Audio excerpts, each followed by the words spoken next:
Good morning dear student. Gayatri PG college Sachore की online classes में आपका स्वागत है। आज हम BSc part third organic chemistry में नेक्स्ट जो टॉपिक है electrophilic substitution reaction of quinoline, यानी क्विनोलिन की जो इलेक्ट्रॉन नहीं प्रतिस्थापन अभिक्रियाएं हैं उसके बारे में डिस्कस करेंगे। इससे पहले लेक्चर में हमने क्विनोलिन सिंथेसिस के स्क्रूप मेथड्स, स्क्रूप सिंथेसिस और उसकी जो मैकेनिज्म है उसके बारे में डिस्कस किया था। तो देखिए इसमें जो इलेक्ट्रोफिलिक सब्स्टिट्यूशन रिएक्शंस जो क्विनोलिन के अंदर होती है वो 5 पोजीशन और 8 पोजीशन पर संपन्न होती है, क्योंकि आप देख रहे हैं कि जो क्विनोलिन होता है उसमें 2 रिंग कंडक्ट होती है, एक बेंजीन वाले और दूसरा पेरिडीन रिंग। तो पेरिडीन जो रिंग होती है उसके अंदर नाइट्रोजन परमाणु अधिक विद्युत ऋणी होता है। इस कारण से इस पाई1 के इलेक्ट्रॉन को अपनी ओर आकर्षित कर लेता है, जिससे आप देख रहे हैं अनुनाली संरचना के अंदर C2 कार्बन पर पॉजिटिव चार्ज, फिर आगे रेजोनेंस होगा तो वापस C4 पोजीशन पर पॉजिटिव चार्ज आ जाएगा। तो इस पेरिडीन वाले के नाइट्रोजन परमाणु के अधिक विद्युत ऋणी होने के कारण जो पेरिडीन वाले है वो इलेक्ट्रॉन डेफिशिएंट हो जाती है, इलेक्ट्रॉन न्यून हो जाती है। इसलिए आने वाला जो इलेक्ट्रोफाइल होता है पेरिडीन वाले के साथ में नहीं जुड़ पाता है। इस कारण से जो इलेक्ट्रोफिलिक सब्स्टिट्यूशन रिएक्शन है वो क्विनोलिन के अंदर पेरिडीन रिंग पर नहीं होता है। अगर कुछ इलेक्ट्रोफाइल आकर के जुड़ता है तो इसमें C3 पोजीशन पर कुछ अल्प मात्रा के अंदर उत्पाद प्राप्त हो सकता है।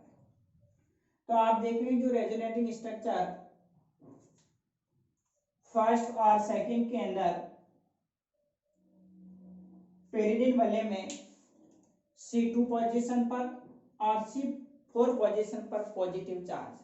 तो आने वाला जो E+ होता है वो इसके C3 पोजीशन पर जुड़ सकता है, लेकिन इसकी जो विशेष रासायनिक अभिक्रिया जो इलेक्ट्रोफिलिक सब्स्टिट्यूशन रिएक्शंस होती है वो ओनली बेंजीन वाले के अंदर C5 और C8 पोजीशन पर संपन्न होती है, क्योंकि इस कंडीशन के अंदर जब इलेक्ट्रोफाइल C5 पोजीशन पर या C8 पोजीशन पर अटैक करता है तो उस समय पेरिडीन वाले के अंदर एरोमेटिक सब्सट्रेट बना हुआ रहता है और बनने वाला जो इंटरमीडिएट कार्बोकेटाइन होता है वो मोर स्टेबल होता है।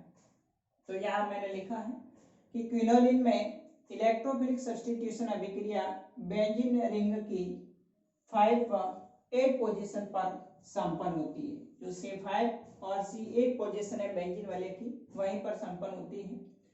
पोजीशन 5 व 8 पर इलेक्ट्रोफाइल के जुड़ने से बना हुआ कार्बोकेटाइन का स्थायित्व अधिक होता है, जिससे पेरिडीन वाले पर इलेक्ट्रॉन सस्टक रखता है, बनाए रखता है। यानी जब इलेक्ट्रोफाइल C5 और C8 पोजीशन पर अटैक करेगा तो बनने वाला इंटरमीडिएट कार्बोकेटाइन मोर स्टेबल होगा, साथ ही साथ जो पेरिडीन वाले हैं उसके अंदर भी एरोमेटिक सस्टक बना हुआ रहता है। अब देखिए यहाँ पर आप देख रहे हैं कि जब इलेक्ट्रोफाइल पेरिडीन वाले के अंदर क्विनोलिन के अंदर बेंजीन वाले की C5 पोजीशन पर अटैक करता है तो C5 पोजीशन पर अटैक करने पर बनने वाला जो इंटरमीडिएट कार्बोकेटाइन होता है वो अधिक स्थायी होता है। तो फर्स्ट पोजीशन के अंदर attack of electrophile on position 5, ये ई प्लस जो इलेक्ट्रोफाइल है इस क्विनोलिन के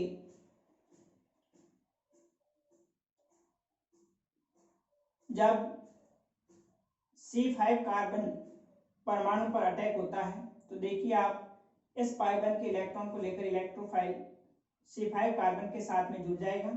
आगे कार्बन नंबर 6 इलेक्ट्रॉन न्यून होने के कारण पॉजिटिव चार्ज आ जाता है। तो ये जो फर्स्ट अनुनादी संरचना है, फिर आगे जब इसमें रेजोनेंस होगा तो वापस पॉजिटिव चार्ज इस कार्बन परमाणु पर आ जाएगा और सेकेंड रेजोनेटिंग स्ट्रक्चर प्राप्त होगा। तो आप देख रहे जो स्ट्रक्चर फर्स्ट और सेकेंड दोनों के अंदर इस pyridine वाले में pyridine रिंग के अंदर एरोमेटिक सब्सट्रेट प्रेजेंट रहता है। साथ ही साथ ये जो बनने वाला इंटरमीडिएट कार्बोकेटायन होता है वो क्या होता है, मोर स्टेबल होता है। तो यहाँ पर दोनों स्ट्रक्चर के अंदर मोर स्टेबल है, इसलिए आने वाला इलेक्ट्रोफाइल C5 पोजीशन पर अटैक करके इस तरह से इलेक्ट्रोफिलिक सब्स्टिट्यूटेड प्रोडक्ट देता है। अब यदि इलेक्ट्रोफाइल C6 पोजीशन पर अटैक करता है तो आप देखिए कि C6 पोजीशन पर जब इलेक्ट्रोफाइल अटैक करेगा तो उस कंडीशन में बनने वाला जो इंटरमीडिएट कार्बोकेटायन है ये इलेक्ट्रोफाइल आकर के जब C6 पोजीशन पर अटैक करेगा तो ये पाई बंध के इलेक्ट्रॉन कार्बन और इलेक्ट्रोफाइल के बीच में बंध बना देंगे और 5 कार्बन इलेक्ट्रॉन न्यून होने के कारण पॉजिटिव हो जाएगा। अब इस फर्स्ट संरचना में तो pyridine वाले के अंदर एरोमेटिक सब्सट्रेट बना हुआ है, लेकिन जैसे ही आगे और रेजोनेंस होगा तो इस पाई बंध के इलेक्ट्रॉन वापस ऊपर की तरफ ये कार्बन इलेक्ट्रॉन न्यून हो जाएगा। तो आप देखें जो सेकंड रेजोनेटिंग स्ट्रक्चर बनती है तो इस वाले के अंदर pyridine वाले के अंदर एरोमेटिक सब्सट्रेट है वो समाप्त हो जाता है। इस कारण से ये संरचना कैसी होती है, अनस्टेबल होती है।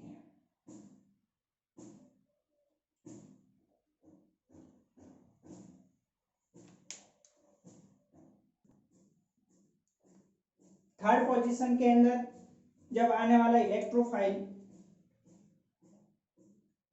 C7 पोजीशन पर अटैक करता है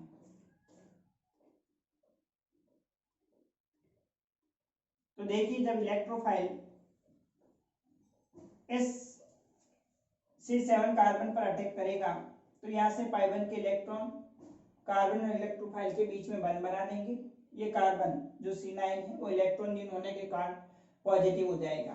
तो इस संरचना में भी आप देख रहे हैं कि जो फर्स्ट स्ट्रक्चर है उसमें तो एरोमेटिक के साथ जो pyridine रिंग है वो एरोमेटिक सब्सट्रेट लिए हुए हैं, लेकिन जैसे ही आगे उसमें रेजोनेंस होगा तो आप देख रहे हैं कि ये जो pyridine वाले है उसमें एरोमेटिक सब्सट्रेट खत्म हो जाता है। इसके बाद में ये रिंग कैसी हो जाएगी, अनस्टेबल हो जाती है। और नेक्स्ट जब वापस इलेक्ट्रोफाइल C8 पोजीशन पर अटैक करता है तो इलेक्ट्रोफाइल के C8 कार्बन के साथ जुड़ने पर जो इंटरमीडिएट प्राप्त होता है फर्स्ट और उसके बाद रेजोनेंस के थ्रू सेकंड, तो इन दोनों कंडीशन में भी आप देख रहे हैं कि जो pyridine रिंग है उसके अंदर सब्सट्रेट एरोमेटिक सब्सट्रेट वो बना हुआ रहता है। इस कारण से ये दोनों स्ट्रक्चर क्या होती है, मोर स्टेबल होती है।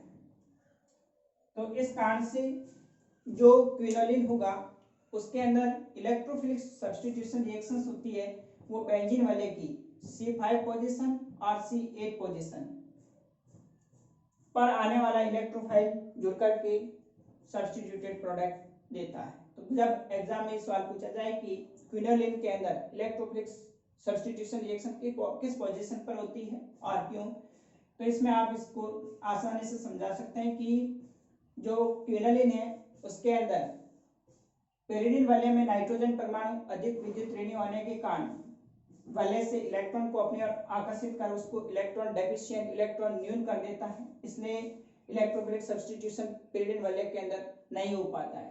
जबकि बेंजीन वलय की C5 और C8 पोजीशन पर जब इलेक्ट्रोफाइल अटैक करेगा तो इससे बनने वाला कार्बोकेटायन मोर स्टेबल होता है तथा pyridine वलय के अंदर एरोमेटिक सब्सट्रेट बना हुआ रहता है। इसलिए क्विनोलिन के अंदर इलेक्ट्रोफिलिक सब्स्टिट्यूशन रिएक्शंस है वो C5 और C8 पोजीशन पर संपन्न होती है।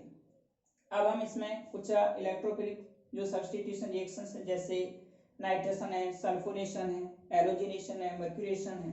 तो देखिए नेक्स्ट इलेक्ट्रोफिलिक सब्स्टिट्यूशन रिएक्शन।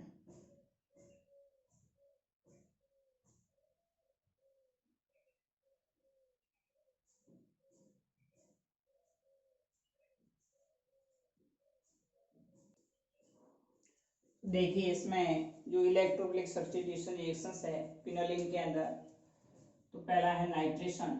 जब क्विनोलिन का नाइट्रीकरण नाइट्रेटिंग एजेंट HNO3+ H2SO4 की उपस्थिति में करवाया जाएगा, तो आने वाला जो इलेक्ट्रोफाइल है NO2+, वो यहाँ पर C6 या फिर C8 पोजीशन पर जुड़ करके 6 nitro quinoline plus 8 nitro quinoline का मिश्रण प्राप्त होता है। तो आने वाला जो इलेक्ट्रोफाइल होगा वो 6 पोजीशन पर या फिर 8 पोजीशन पर, सॉरी C5 पोजीशन पर या फिर 8 पोजीशन पर जुड़ करके 5 nitro quinoline plus 8 nitro quinoline का मिश्रण प्राप्त होता है। दूसरा देखिए सल्फोनेशन में जब क्विनोलिन की अभिक्रिया सांद्र सल्फ्यूरिक अम्ल के साथ में करवाते हैं, तो बनने वाला जो इलेक्ट्रोफाइल SO3+ भी बेंजीन वाले की C5 पोजीशन पर और C8 पोजीशन पर जुड़ करके क्विनोलिन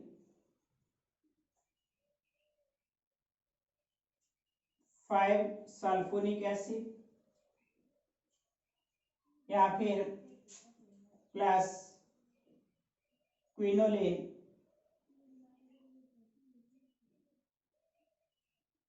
8 सल्फोनिक एसिड बनाता है। तो यहाँ पर भी आने वाला जो इलेक्ट्रोफाइल SO3S इस बेंजीन वाले की C5 पोजीशन पर या फिर C8 पोजीशन पर जुड़ करके quinoline 5 sulphonic acid plus quinoline 8 sulphonic acid का मिश्रण प्राप्त होता है। तीसरा है हेलोजिनेशन में ब्रोमिनेशन। जब क्विनोलिन की विक्रिया सल्फ्यूरिक अम्ल की उपस्थिति में Br2 के साथ करवाते हैं, तो बनने वाला जो ब्रोमीनियम आयन Br+ इलेक्ट्रोफाइल है वो भी इसके C5 या C8 पोजीशन पर जुड़ करके 5 bromo quinoline plus 8 bromo quinoline का मिश्रण प्राप्त होगा। यही अभिक्रिया यदि हम CCl4 की उपस्थिति में ब्रोमिनेशन करवाते हैं, तो बनने वाला जो इलेक्ट्रोफाइल Br+ है क्विनोलिन की C3 पोजीशन पर जुड़ करके 3 ब्रोमो क्विनोलिन भी बनाता है। तो यहाँ पर नॉन पोलर जो सॉल्वेंट कार्बन टेट्राक्लोराइड है, इसकी उपस्थिति में ब्रोमिनेशन से बनने वाला इलेक्ट्रोफाइल इसके पेरिडीन वाले के C3 पोजीशन पर जुड़ करके 3 ब्रोमो क्विनोलिन बनाता है। क्लोरीनेशन के अंदर थायोनिल क्लोराइड SO2Cl2 की उपस्थिति में करवाते हैं, तो इसमें भी 3 पोजीशन पर Cl जुड़ करके 3 क्लोरो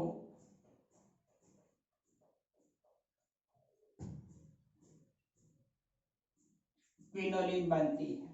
तो इस प्रकार से क्विनोलिन के अंदर आने वाला जो इलेक्ट्रोफाइल होता है वो बेंजीन वाले की C5 और C8 पोजीशन पर जुड़ करके अलग अलग इलेक्ट्रोफिलिक सब्स्टिट्यूटेड प्रोडक्ट देता है।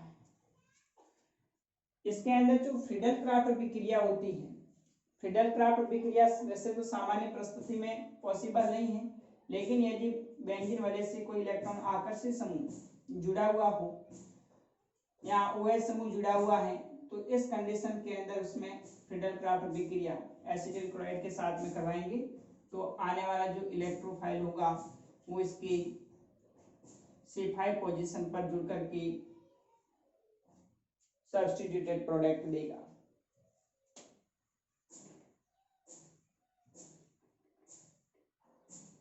Friedel craft reaction. जैसे यहाँ पर इस क्विनोलिन के अंदर बेंजीन वाले के CH पोजीशन पर OH या OCH3 समूह जुड़ा हुआ है, तो फिर इसकी विक्रिया एसिटिल क्लोराइड CH3COCl के साथ AlCl3 उत्प्रेरक की उपस्थिति में करवाएंगे, तो आने वाला इलेक्ट्रोफाइल CH3CO+ है जो इसके C5 पोजीशन पर जुड़ करके COCH3 बना है। तो इस प्रकार से जो फ्रीडल क्राफ्ट रिएक्शन है उसके अंदर आने वाला इलेक्ट्रोफाइल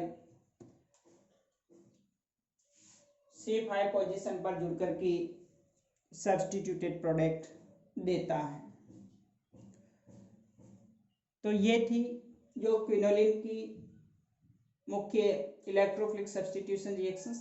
तो इसमें आपको डायरेक्ट एग्जाम में सबस्ट्रेट दिया हुआ होता है, रिएजेंट और प्रोडक्ट पूछते हैं, बताइए उत्पाद क्या बनेगा। तो इसमें विशेष नाइट्रेशन, सल्फोनेशन, हैलोजिनेशन और फ्रीडल क्राफ्ट जो रिएक्शंस है उसके बारे में पूछा जाता है। अब हम नेक्स्ट अगला जो हेटेरोसाइक्लिक कंपाउंड है आइसोक्विनोलिन, उसके बारे में नेक्स्ट अगले वीडियोस में डिस्कस करेंगे। Okay, thank you.